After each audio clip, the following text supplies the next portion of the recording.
Maragnas, un marabout et un prédicateur connu du Sénégal, aborde souvent des sujets liés à la politique, l'actualité et les événements divers à travers ses futuristes prédictions. Certaines de ses déclarations se sont réalisées, comme lorsqu'il a annoncé l'élévation au pouvoir d'Ousmane Sonko et Bassirou Diomaye Faye. Il a également mis en garde contre la présence de concurrents résolus à entraver le programme défendu par ce duo. Le nouvel arrêté du Conseil constitutionnel validant le nouveau règlement intérieur de l'Assemblée nationale n'est pas bien reçu par une partie de la majorité au pouvoir. Dans ce contexte, Waly Diouf Bodian a exprimé son désir de voir l'institution abrogée. Dans une déclaration rapportée par les Échos, le responsable du port autonome de Dakar a fait part de son avis que si le Conseil constitutionnel n'est pas dissous, le pays pourrait faire face à des surprises désagréables. Il souligne qu'aucun membre actuel de cette institution n'a été nommé par le président Bassirou Diomaye Faye ou Ousmane Sonko, mais par l'ancien président, Macky Sall. Ainsi, il émet des doutes quant à leur impartialité et craint qu'ils n'imposent des obstacles au fonctionnement de la nouvelle administration à la première occasion. Pour prévenir tout danger, il suggère de mettre en place une cour constitutionnelle composée de juristes désignés par le président de la République. S'adressant spécifiquement aux députés de PASTEF, Waly Diouf Bodian les encourage à agir rapidement.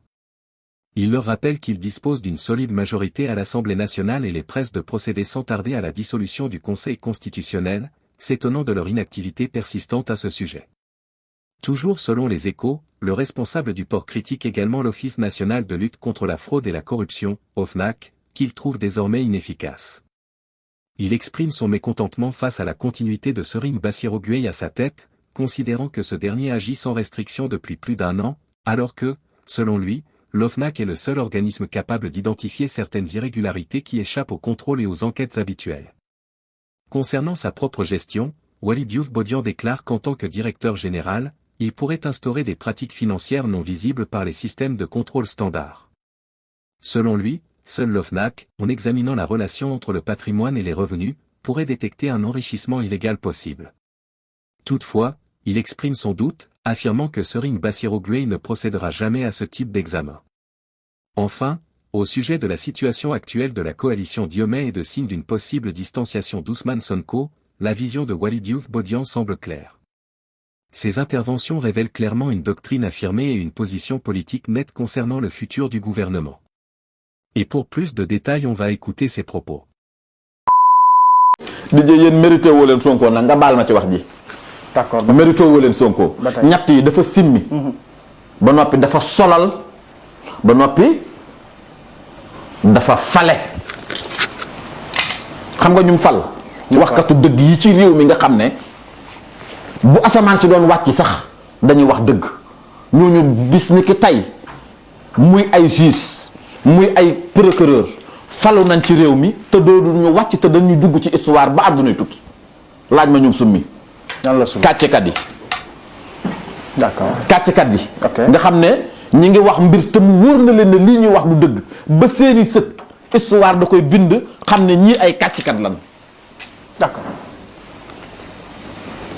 kii nag ñett yi nga xam ne dafay ñëw mu feeñal ba noppi fale ba noppi simmi nag defkatu ñaawtee fi moo tax tey buñ naan état de droit état de nangam waaw xanaa Sonko moom ay droit am fu ngeen ko teg Sonko dañoo bafoué ay droit am ba noppi dafa tàggatoo ak sénégalais xam nga ci ñaar loot li tax ma gën koo jàpp ci ñaar Sonko bu doonu yàmbar man banaa ko dane on a négocié pas avec un pistolet sur la tempe. dañuy ñëw tontu Aldima Sow mii balaa ñu ko tontu nag. beneen brode génnaat na ma ne ko beneen brode génnaat na kii moo ci kat sax ci brode yi moom ma ne kii moo ci kan sax ok Aldima Sow Aldima en place tant que bàyyiwu leen sànni traak ak génn di wax loo xamante ne nii ku ko xool seetantal ko seetaatal ko dëpp ko dipp ko xoolee ko côté xoolee ko gauche xam ne ay tappale rek nga nekk yow Aldima Sow la charité bien ordonnée commence par soi-même nga ne Diomaye Faye moom mooy moteur bi moom moo impulsé le parti Pastef maanaam moo pousse parti Pastef ba àdduna wërngal këpp xam ko mu àjjuma yow bi yow saw pulo yow it koo doon waa Diomaye bu fekkee ne am na doole jooju moo jël Pastef puus ko ba àdduna yépp gis ko waa léegi Diomaye président du am ngeen seen coalition du tudd Diomaye président damaa bëgg nag Diomaye président ngeen puus ko duggal ko ci biir xolu Sénégalais yi ba mu tolloo doole ak Pastef gis nga Pastef li mu réussir keneen ku ko fi réussir ci parti Pastef torox wala boo ko mënee ba di ko def doo ko defee ni ko Pastef di defee boo ko defee torox def leen seet Adjuma Sow en place dama ne déglul ma wax la ñaari laay lii boo ko dékkatee di nga ne laa yoon de Pastef moo ko bëggoon a wax benn xale bu jigéen bu ras sa boppam yéeg nga ci plateau di gaarwaale góor du gaarwaale góor yàlla dëkk du gaarwaale Cheikh Bara mi ngay tudd nee naa la Cheikh Bara mën na tudd mën na tabaski xam naa ne dina la tontu ndax nee naa la tubaarikàlla macha allah tubaarikàlla macha allah kooku ku ko coppati midi 1 minute 37 secondes il va te répondre xaaral sa réponse waaye lii ñamali la mosali bi Cheikh Bara dina ñëw nga ne léegi parti bi cadre yi dirigé duñ ko ay charlatan ñoo koy dirigé gis nga charlatan boobu bi jaayante jotee dafa toog jaayante ko bi xeex jotee dafa toog xeex ko bi wax dëgg jotee dafa toog wax dëgg bi tëj kaso jotee dañ ko tëj yow loo def yow ba ñànk tàng bi tàngee danga dem ba aéroport Léopold Sédar Senghor laal sa avion ne tëyul Canada toog kon yow tu n'as pas de leçon de morale à donner à qui que ce soit yéen a war Diomaye président lépp lu Diomaye président nekkee yéen a ko def seen bopp yi lépp lu Diomaye président nekkee yéen a ko def ci boppam bi Diomaye président comme am na doole boobu ba porte Pastef Diomaye président na ko doxal kon ba mu tolloo Pastef doole ñu xool ku mën na def danga ne Ousmane Sonko léegi bu joxe ci ay directive kenn du ko faale waxoo dëgg de laa ilaaha illallah doomu yaay naare Xadi Ngom surtout arfan bi su Sonko doomu Mamadou Ngom bi bàyyi Mouhamed yow kooku tubaarikàlla macha allah kër gu dugg ne leen sàng ma ngeen sàng ma kooku tubaarikàlla macha allah nee naa leen kër gum dugg ne fonde laa bëgg nga arawloo sa yaay danga neex Ousmane Sonko du yooyu de Ousmane Sonko bu dëgër këcc bi la du combine bëri te heure bu bëree day daan nee naa la xale boobu heure bu xëy am 18 sur 20 Ousmane Sonko bépp ndigal bu mu joxe ñu ngi ci ndigal neel yow yaa nekkul ci ndigalam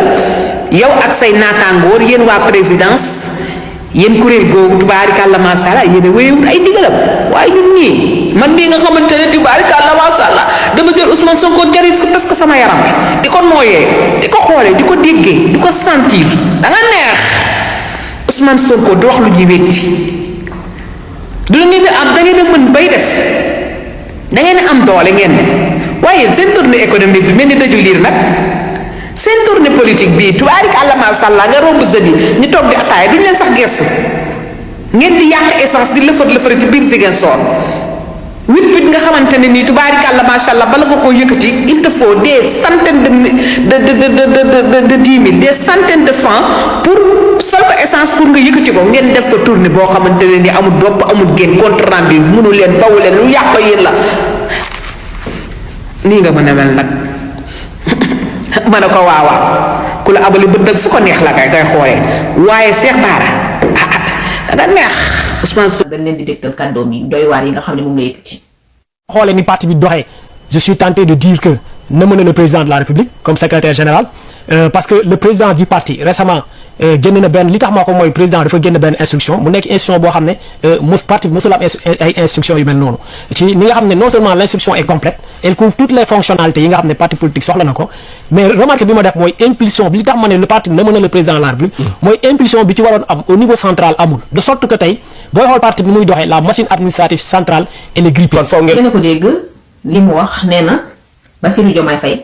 moo doon impulsé Pastef impulsé nag mooy pousse maanaam moo doon motoru Pastef waaye it li ko jiitu Ousmane Abdoulaye Bara waxoon na ne Bassirou Diomaye Faye moo jaay Ousmane Sonko Sénégalais yi muy ñaari mbir kon ñoom ñi nga xam ne ñoo wër Diomaye nekk ay conseil am lii moo ne seen bopp kon lii moo ne ci bopp Diomaye waa léegi tubaab nee na charité bien ordonnée commence par soi-même maanaam ko laa laax jaay laax lekk du Pastef président Ousmane Sonko la tudd yéen seen coalition bi ku ko yilif muy coalition Diomaye du Bassirou Diomaye Faye lu tudd nee ngeen dafa xarañ moo jaay Pastef mooy moteuru Pastef fexe leen ba coalition Diomaye toll ci Pastef toll comme Diomaye aaye na noonu fexe leen ba coalition Diomaye àgg niveau bi Pastef àgg toll fi Pastef toll loolu rek laa leen di wax waaye di ci teg ne moom Aldiouma Sow 11 mois yi Bassirou Diomaye Faye tëdd kaso ndax Diomaye ngi tëdd kaso depuis 2023 de 2023 jusqu'à 2024 Pastef moo doon la principale partie d'opposition boobu Diomaye ngi ci kaso bi tëdd mu ngi ci kaso bi tëdd terewul parti bi di dox ñu tas parti bi di dox xam nga di gën a dee mooy tas parti dañoo tas parti bi Pastef gën a am doole kon Pastef du ci cadre yi nga toog naan des cadres du Pastef et cetera Pastef du mbiru cadre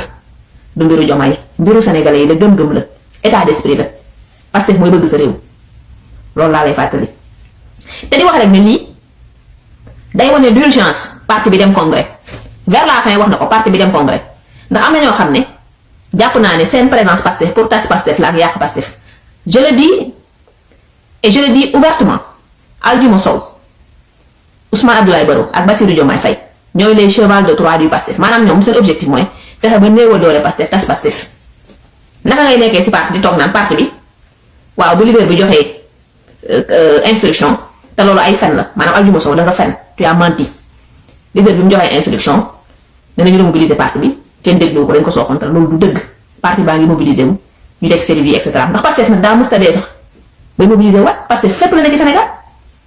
dem leen ci réseaux sociaux yi da ngeen xam ne Pastef toll xool leen télé yi défendre Ousmane Sonko ak télé yi ko contre l'audience damay wax Cheikh Bara Ndiaye bi nga xam ne amul sax ndombo tànk Pastef du cadre Pastef lu dul défenseur Ousmane Sonko moo ëpp audience li koy seetaan ci nit en temps réel en direct moo ëpp li seetaan président de la République en direct loolu rek misaal la kon soo toogee nga ne Ousmane Sonko bu joxee instruction kenn du ko déglu da ngay fen yéen baal ma jox ni fen nag du saaga koo waxul dëgg rek da nga fen waaye dama naan Aldiouma Sow foo nekkoon le 8 novembre bi Ousmane Sonko wootee nga xam ne benn kàddu la wax maa ngi leen di woo nit 8 novembre parti Léopold Sédar Senghor ngeen gis image yi lu musta am Sénégal donc Pastef musul nelawul ba yendoor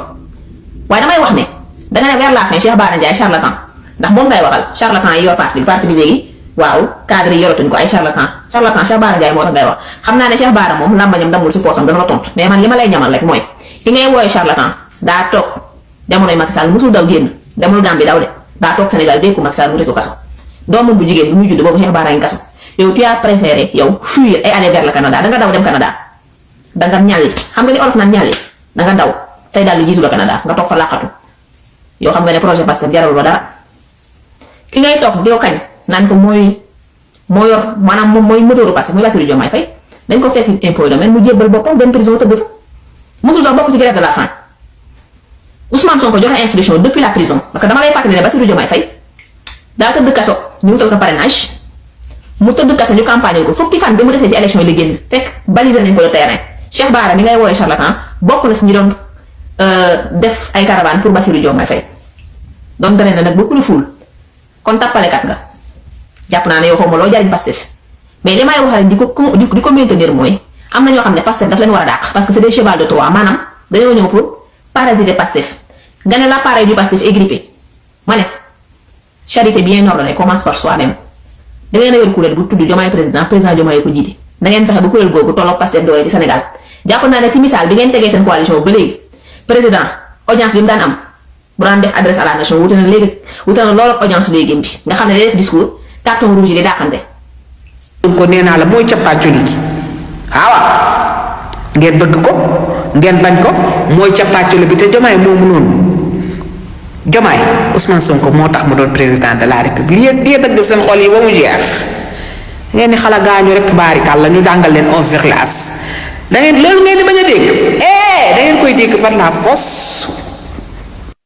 bu dem fële ca Casamance kenn génnul maa ngeen naan waaw tournée économique la ba mu demee Saint-Louis pourtant tournée économique la wante nit ñi dañoo génnoon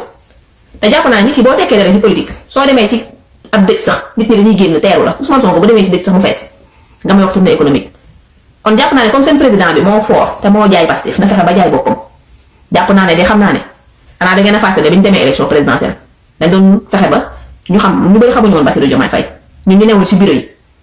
ñu bu ñu ñëwaan paa yeeg maire yi di laajte kat mooy Bassirou Diomaye Faye des fois sax ay jeunes ñu ne leen mooy borom sikkim bii xanaa bu fooree de mënta jaay boppam Cheikh Bara Ndiaye ci boppam jàpp naa ne bu ko Sonko tànnoon comme candidat en 2024 Cheikh Bara Ndiaye laa la wax du ñu sonnee ni ñu sonnee salaamaaleykum sama gars yi maa leen di ziar di leen bëggee di leen jox seen wàccuwaay di bëgg nag vidéo bi ngeen partagé ma ko mu solo yi ngeen dimbalee ma ko rek dafa am loo xamante ni dama ko commencé gis ci Pastef mooy de guerre de position te defe naa ne loolu xamewuñ ko woon Pastef te baaxoowuñ ko aussi defe naa ne Pastef benn kilifa moo fi nekk muy Seydina Ousmane te defe naa ne di Pastef ku ci nekk ci ndigalam nga doon doxee ci nga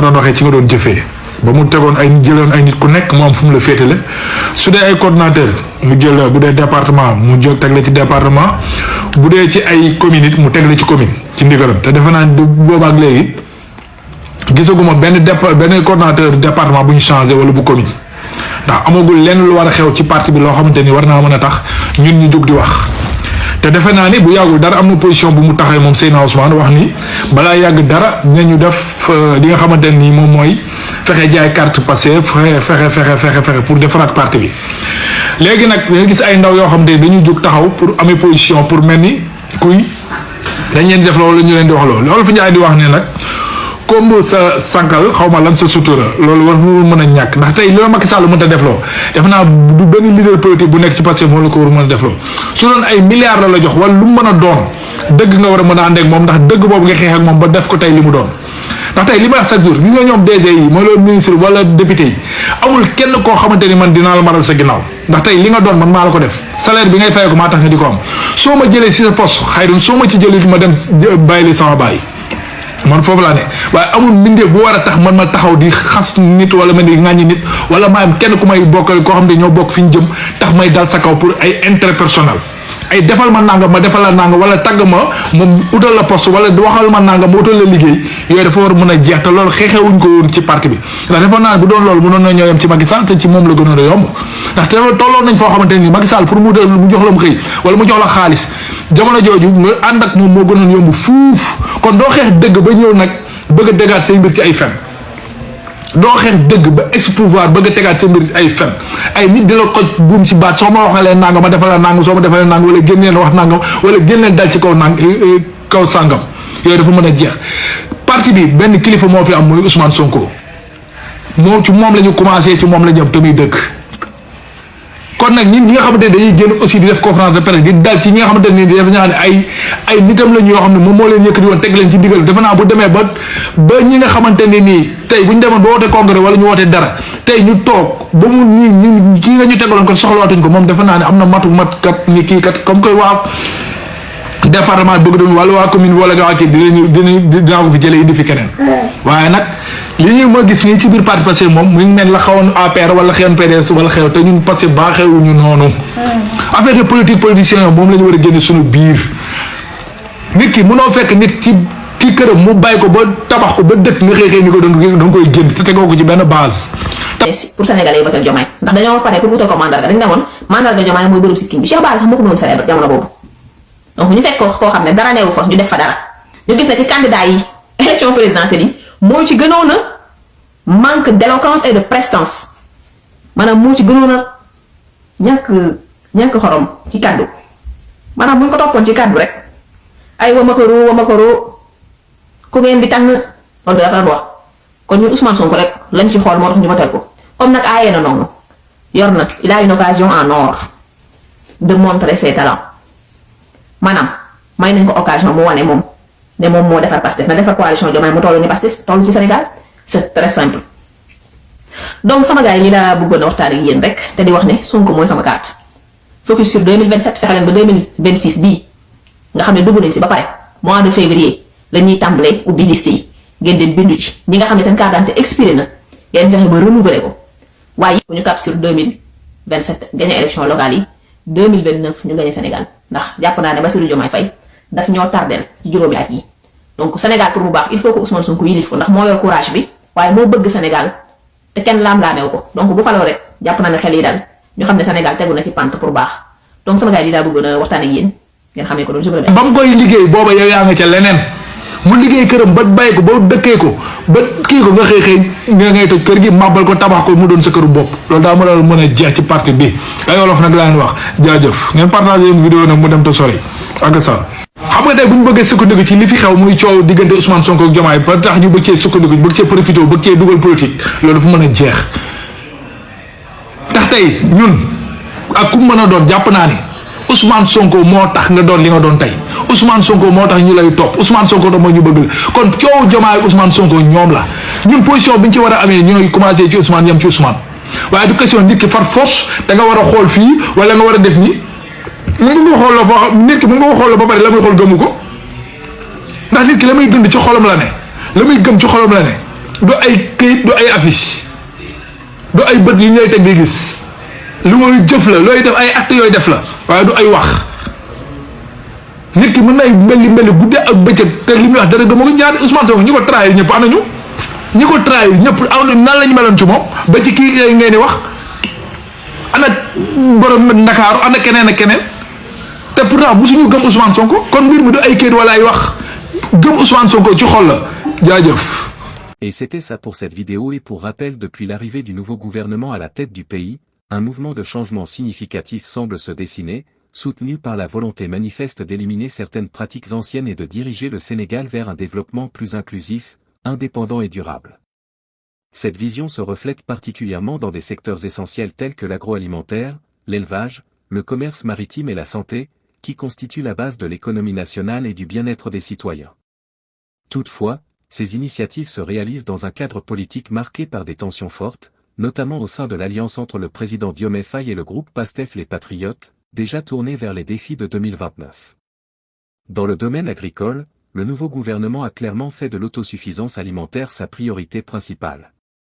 Conscient de la forte dépendance du pays vis-à-vis des importations de ressources alimentaires, il a initié diverses actions pour moderniser les exploitations, faciliter l'accès aux intrants et renforcer le soutien technique aux producteurs. Les stratégies incluent l'exploitation optimale des terres arables, l'expansion des zones d'irrigation et la promotion de l'agriculture familiale. L'objectif affiché est double, garantir la sécurité alimentaire et créer des emplois durables, en particulier pour les jeunes en milieu rural, afin de limiter l'exode rural et l'immigration clandestine. L'élevage, secteur clé de l'économie rurale, reçoit également une attention particulière. Le gouvernement s'est engagé à améliorer la santé animale, à augmenter la production locale de fourrage et à mieux structurer les filières de distribution. Des efforts sont en cours pour soutenir les éleveurs face aux défis persistants tels que la sécheresse, les conflits liés à la transhumance et la faible valorisation des produits d'élevage. En misant sur une meilleure organisation du secteur et sur la transformation locale de la viande et des produits laitiers, les autorités espèrent accroître les revenus des éleveurs tout en réduisant les importations. La pêche, secteur crucial pour l'économie et la survie des Sénégalais, est entouré de nombreuses attentes. Le nouveau gouvernement montre une ferme détermination à lutter contre la pêche illégale, non déclarée et non réglementée, qui met en péril les ressources maritimes. Des mesures de contrôle plus strictes et une révision des accords de pêche jugés défavorables sont à l'étude. Simultanément, les pêcheurs artisanaux espèrent des actions concrètes pour améliorer leurs conditions de travail, moderniser les infrastructures de débarquement et assurer une meilleure conservation des prises. La durabilité des ressources maritimes est présentée comme essentielle pour protéger les moyens de subsistance de milliers de familles. Concernant la santé, le nouveau gouvernement souhaite améliorer l'accès équitable aux services de santé pour tous les citoyens. La réhabilitation des établissements de santé, le recrutement de personnel médical et la réduction des coûts des traitements figurent parmi les priorités. L'administration met également l'accent sur la prévention, la santé des mères et des enfants, ainsi qu'une couverture sanitaire universelle plus efficace. Dans un pays où de nombreuses zones rurales continuent d'être mal desservies, ces initiatives sont considérées comme cruciales pour réduire les inégalités sociales et géographiques. Cependant, ces politiques publiques s'exécutent dans un environnement politique tendu. La coalition Diomaye-Pastef, qui a soulevé de grands espoirs civiques lors de son arrivée au pouvoir, se retrouve confrontée à des divisions internes ainsi qu'à une pression politique intense. Les débats portant sur la gouvernance, la distribution des responsabilités et l'orientation du pays exacerbent les conflits. Parallèlement, les préparations pour la prochaine élection présidentielle en 2029 aggravent les rivalités, chacun s'efforçant de solidifier sa position et son influence. De leur côté, les citoyens nourrissent d'importantes attentes. Après des années de désillusion sociale, de chômage élevé et de coûts de la vie exorbitants, ils espèrent des résultats tangibles et rapides.